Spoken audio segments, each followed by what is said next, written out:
मेरा दिल करता है कि अगर मैनू दोबारा जिंदगी मिले ना तो मैं की बनना चाहूँगा। और तुम अपने दिल गैस करो, मैं तुम दसदा। हमेशा मैं ये सोचा है कि अगर मैनू दोबारा जिंदगी मिले तो मैं SHO बनना पसंद करा। इस वास्ते कि जिन्नी नेकी SHO कर सकता है इमीजिएटली उसका कोई होर जगह तो मौका नहीं है।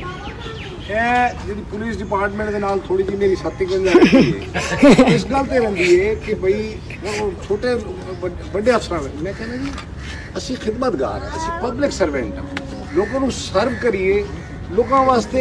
हाँ जो गलत बंदा है वो वास्ते साढ़े मत्थे ते तेवरी होनी चाहिए, शरीफ वास्ते तेवरी नहीं होनी चाहिए।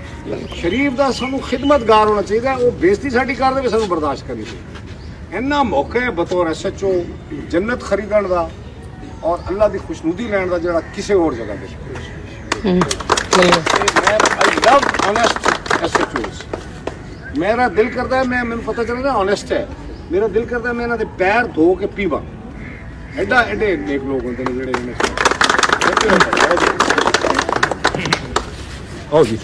जो